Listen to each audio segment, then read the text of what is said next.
ಆದ್ರೆ ಒಂದು ಕಾಲದಲ್ಲಿ ಭಾರತವನ್ನ ಸಮರ್ಥ ಭಾರತ ಮಾಡಬೇಕು, ಸಮೃದ್ಧ ಭಾರತ ಮಾಡಬೇಕು, ಶಕ್ತಿಶಾಲಿ ಭಾರತ ಮಾಡಬೇಕು, ಸ್ವಾಭಿಮಾನಿ ಭಾರತ ಮಾಡಬೇಕು ಅನ್ನುವಂಥ ಕನಸು ಕಂಡವರಿದ್ರು. ಎಲ್ಲರಿಗೂ ಕೂಡ ಸಮರ್ಥ ಭಾರತವನ್ನು ಮಾಡಬೇಕನ್ನುವಂಥ ಕನಸಿಗೆ ಹೊರತು ನನಸು ಮಾಡಲು ಶುರುವಾಗಿರಲಿಲ್ಲ. ಸಮೃದ್ಧ ಭಾರತವನ್ನು ಮಾಡುವುದು ಹೇಗೆ, ಶಕ್ತಿಶಾಲಿ ಭಾರತವನ್ನು ಮಾಡುವುದು ಹೇಗೆ, ಸ್ವಾಭಿಮಾನಿ ಭಾರತವನ್ನು ಮಾಡುವುದು ಹೇಗೆ ಅನ್ನೋದ್ರ ಬಗ್ಗೆ ಕನಸುಗಳಿತ್ತು. ಆದ್ರೆ ಅದು ನನಸಾಗಿ ಮಾರ್ಪಡ್ತದೆ ಅಂತ ಹೇಳಿ ಜೀವಿತದಲ್ಲಿ ಯಾರು ಕೂಡ ಯೋಚನೆ ಮಾಡಿದ್ದೇನೆ.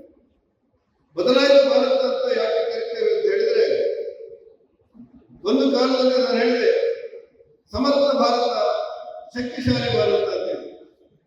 ಒಂದು ಕಾಲದಲ್ಲಿ ಭಾರತದ ಪ್ರಧಾನಿ ವಿದೇಶಕ್ಕೆ ಹೋದ್ರೆ ಅಲ್ಲಿರುವವರು ಭಾರತ ಸಾಲ ಕಾಣಲಿಕ್ಕೆ ಬಂತು ಅನ್ನುವಂಥ ಭಾವನೆಗಳು ವ್ಯಕ್ತಪಡಿಸ್ತಾ ಇದ್ದರು.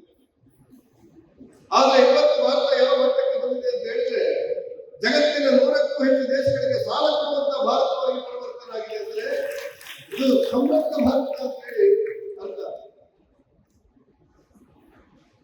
ಜಗತ್ತಿನ ಅನೇಕ ದೇಶಗಳು ಕೈ ತೋರಿಸಿದಂತ ಭಾರತ ತೆಗಿಬೇಕಾಗಿದೆ. ಆದರೆ ನಾನು ಚಿಕ್ಕಮಗಳೂರಿನ ಚುನಾವಣೆ ಸಂದರ್ಭದಲ್ಲಿ ಚಿಕ್ಕಮಗಳೂರು ಜಿಲ್ಲೆಗೆ ಅಭ್ಯರ್ಥಿಯಾಗಿ ಹೋರಾಟ ಮಾಡುವಾಗ ಒಬ್ಬ ನಿವೃತ್ತ ಸೈನಿಕ ಒಂದಷ್ಟು ಹಣವನ್ನು ತಂದುಕೊಟ್ಟಿದ್ದಾನೆ. ನನ್ನ ಪೆನ್ಷನ್ನಲ್ಲಿ ಬಂದಿರುವಂತ ಹಣ ಇದೆ, ದೇಶಕ್ಕೆ ಖರ್ಚು ಮಾಡಬೇಕು ಅಂತ ನಾನು ಯೋಚನೆ ಮಾಡಿದ್ದೆ. ಆದರೆ ಈ ಚುನಾವಣೆಯಲ್ಲಿ ನೀವು ಗೆದ್ದರೆ, ಮೋದಿಯವರ ಪರವಾಗಿ ನೀವು ನಿಂತಿದ್ದೀರಿ, ನೀವು ಗೆದ್ದರೆ ಮೋದಿಯವರ ಪ್ರಧಾನಿ ಆಗಲಿಕ್ಕೆ ಒಬ್ಬ ಕೈ ಹಾಕಿದಂತ ಅವಕಾಶ ಸಿಗುತ್ತೆ. ಇದೊಂದು ಪುಣ್ಯದ ಕೆಲಸ ಅಂತ ಹೇಳಿ ನಾನು ಹಣವನ್ನು ಕೊಡ್ತಾ ಇದ್ದೇನೆ ಅಂತ ಹೇಳಿ ಹೇಳುವಾಗ ಮತ್ತೆ ಮಾತನ್ನು ಬಂದಷ್ಟು ಹೇಳಿದ್ರು. ನಾನು ಸೈನಿಕರಾಗಿರುವಾಗ ಕಾಶ್ಮೀರದ ಜನರಿಗೆ ಬಂದ್ರೆ ನಮಗೆ ಕಲ್ಲು ತುಂಬಿದ್ರೆ, ನಮಗೆ ಹೊಡೆದ್ರೆ, ನಮಗೇನಾದ್ರೂ ಅನಾಹುತ ಮಾಡಿದ್ರೆ ಜನರ ಕೈ ಕಾಯಲಿರುವಂತ ಸೈನಿಕರಾದ ನಮ್ಗೆ ಅವ್ರನ್ನ ಕೈ ಎತ್ತಲಿಕ್ಕೆ ಅಧಿಕಾರ ಇರಲಿಲ್ಲ.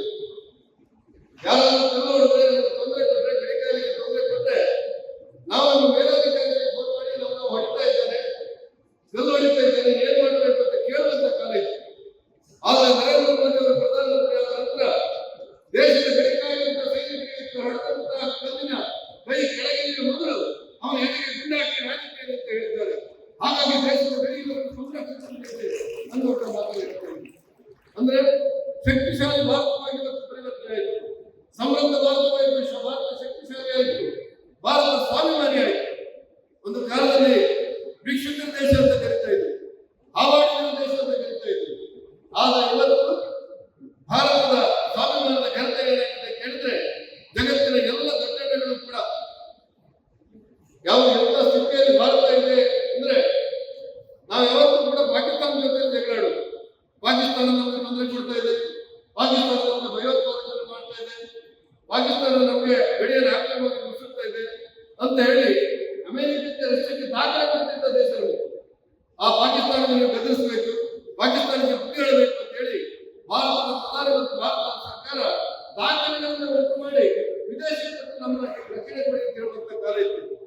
ಆಗ ನರೇಂದ್ರ ಮೋದಿ ಅವರು ಪ್ರಧಾನಮಂತ್ರಿ ಆದ ನಂತರ ಇವತ್ತು ನಮ್ಮ ಎದುರಿರುವಂತಹ ಶಕ್ತಿ ಪಾಕಿಸ್ತಾನಕ್ಕಿಲ್ಲ, ಜಗತ್ತಿನ ಯಾವುದೇ ರಾಷ್ಟ್ರಕ್ಕಿಲ್ಲ. ನಮ್ಮ ಜಗಳ ಇವತ್ತು ಎಲ್ಲಿದೆ ಕೇಳಿದ್ರೆ, ಜಗತ್ತಿನ ದೊಡ್ಡನ್ನಾಗಿರುವಂತ ಅಮೆರಿಕಕ್ಕೆ ಸಂಘಟನೆಯುವಂತ ವ್ಯವಸ್ಥೆಗಳು ನಿರ್ಮಾಣ ಆಗಿದೆ. ನಮ್ಮ ಜಗಳ ಯಾರ ಕೈಯಲ್ಲಿ?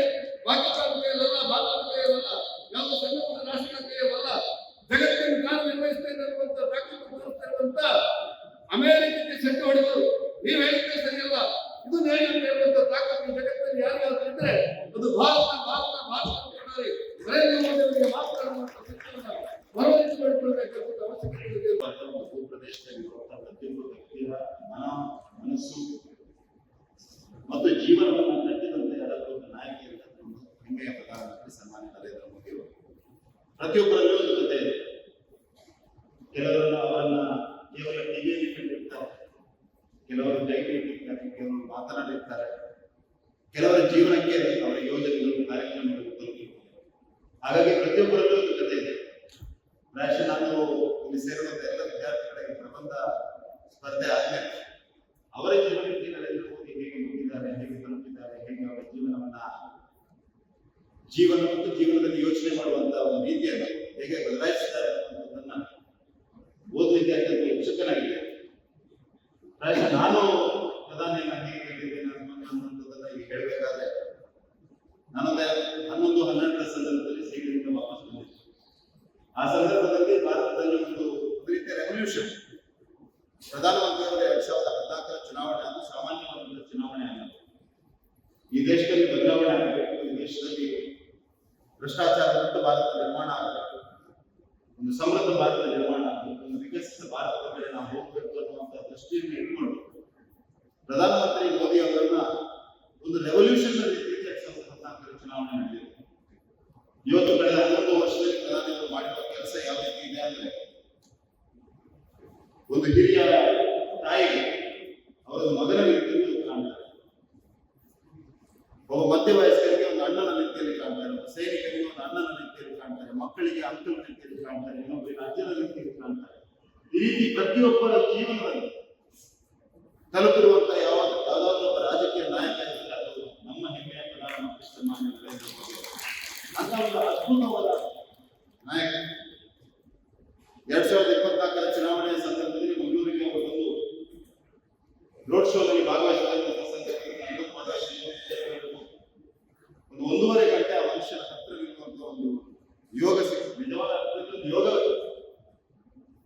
ಪ್ರಧಾನಮಂತ್ರಿಯವರ ಪಕ್ಕದಲ್ಲಿ ನಿಂತು ಸುತ್ತಮುತ್ತ ನಮ್ಮ ಕರಾವಳಿಯ ಜನಸ್ತೋಮ ಅವರ ಮುಖದಲ್ಲಿರುವಂತಹ ಭಾವವನ್ನು ನೋಡಿದ್ರೆ ಯಾವ ರೀತಿ ಮನುಷ್ಯ ಒಬ್ಬನ ಜೀವನವನ್ನ ತಲುಪಿದ್ದಾರೆ ಅನ್ನುವಂಥದ್ದು ಯಾವುದೇ ಆರ್ಟಿಫಿಷಿಯಲ್ ಇರಲಿ, ಯಾವುದೇ ಡ್ರಾಮಾ ಇರಲಿಲ್ಲ, ಆ ವ್ಯಕ್ತಿಯಲ್ಲಿಯೂ ಡ್ರಾಮಾ ಇರಲಿಲ್ಲ, ಕೆಳಗಡೆ ಇರುವಂತಹ ಜನಸ್ತೋಮದಲ್ಲಿಯೂ ಡ್ರಾಮಾ ಇರಲಿಲ್ಲ.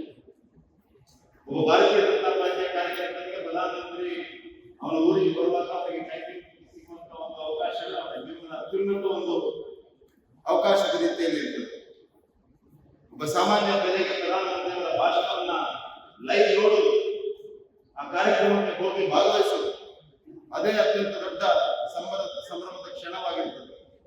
ಒಬ್ಬ ಸೈನಿಕನಿಗೆ ಈ ಬಾರಿ ಪ್ರಧಾನಮಂತ್ರಿ ಇಲ್ಲಿ ದೀಪಾವಳಿಯನ್ನು ಆಚರಿಸಲಿಕ್ಕೆ ಬರ್ತಾರೆ ಅನ್ನುವಂಥದ್ದು ಒಂದು ಅತ್ಯಂತ ಸಂತೋಷದ ಸಂಗತಿ ಆಗಿರ್ತದೆ. ಹಾಗಾಗಿ ನಮ್ಮ ಪ್ರಧಾನಮಂತ್ರಿಯವರು ಅದ್ಭುತ ರೀತಿಯಲ್ಲಿ ಇಡೀ ದೇಶದ ಯೋಚನೆ, ಇಡೀ ದೇಶದ ಆಡಳಿತ ನಡೆಸುವ ರೀತಿಯಲ್ಲಿ ಬದಲಾಯಿಸಿದಂತಹ ಪ್ರಧಾನಮಂತ್ರಿ.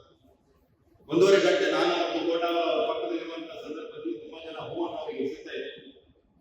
ಹೂವು ಎಸೆದೇ ಇರುವಂತಹ ಸಂದರ್ಭದಲ್ಲಿ ನಮಗೆ ಒಂದು ಬಿಜೆಪಿಯ ಸಿಂಬಲ್ ಅನ್ನು ಇಟ್ಕೊಳ್ಳಿಕ್ಕೆ ಕೊಟ್ಟಿದೆ. ಆಗ ಪ್ರಧಾನಮಂತ್ರಿಯವರು ಅವರ ಸೆಕ್ಯೂರಿಟಿ ಅವರ ಜೊತೆ ನಿಂತು ಆ ಹೂ ಅವರ ಮುಖಕ್ಕೆ ಬರುವಂತಹ ಸಂದರ್ಭದಲ್ಲಿ ಕೈಯಲ್ಲಿ ಅದನ್ನ ಹೊಡಿತಾ ಇದ್ದಾರೆ. ಆಗ ಪ್ರಧಾನಮಂತ್ರಿಯವರು ಅವರ ಹತ್ರ ಹೇಳಿದ್ರು, ಇದು ಫೌಜಿ ಬೈ अपना ಸೆಕ್ಯೂರಿಟಿ ಇದೆ ಅಂದ್ರೆ ಒಂದು ವಿಶ್ವಾಸ, ಒಬ್ಬ ಸೈನಿಕನ ಮೇಲೆ ಒಂದು ವಿಶ್ವಾಸ. ಈ ರೀತಿ ಪರ್ಸನಲ್ ಆನೆಕ್ಡೋಟ್ಸ್ಗಳನ್ನು ಮಾತನಾಡ್ತಾ ಹೋದ್ರೆ ಪ್ರಧಾನಮಂತ್ರಿಗಳು ಅದ್ಭುತವಾಗಿ ಇತ್ತೀಚೆಗೆ ಅವರ 25ನೇ ಜನ್ಮ ವರ್ಷಾಚರಣೆಯ ಸಂದರ್ಭದಲ್ಲಿ ಮೈ ಮೋದಿ ಸ್ಟೋರಿ ಅನ್ನುವಂಥದ್ದು ಇನ್ಸ್ಟಾಗ್ರಾಮ್ ನೋಡಿರ್ಬೋದು. ಅದನ್ನು ನೀವು ಕೇಳಬೇಕು. ಒಬ್ಬೊಬ್ಬರ ಕಥೆಗಳು ಕೂಡ ಅದ್ಭುತ.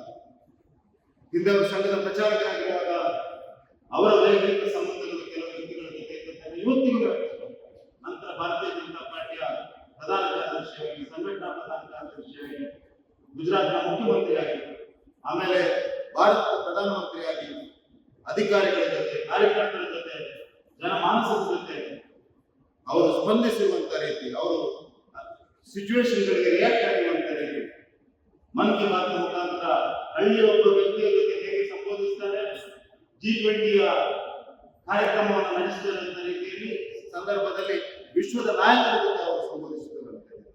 ಹಾಗಾಗಿ ಅದ್ಭುತವಾಗಿ ಭಾರತದ ಯಾವ ರೀತಿಯಲ್ಲಿ ಪ್ರತಿನಿಧಿಸಬೇಕು ಆ ರೀತಿಯಲ್ಲಿ ಪ್ರತಿನಿಧಿಸುವಂತಹ ಅಪರೂಪದ ನಾಯಕರನ್ನು ಸಿಕ್ಕಿರುವಂತದ್ದು. ಆ ನಾಯಕ ಇರುವಂತಹ ಸಂದರ್ಭದಲ್ಲಿ ಒಬ್ಬ ಜನಪ್ರತಿನಿಧಿಯಾಗಿ ಅವರ ಜೊತೆ ಕೆಲಸ ಮಾಡಲಿಕ್ಕೆ ಅವಕಾಶ ಸಿಕ್ಕಿರುವಂತದ್ದು ನನ್ನ ಪೂರ್ವಜನ್ಮ ಅಂತ ನಾನು ಖಂಡಿತ ಈ ಸಂದರ್ಭದಲ್ಲಿ ಭಾವಿಸುತ್ತೇನೆ.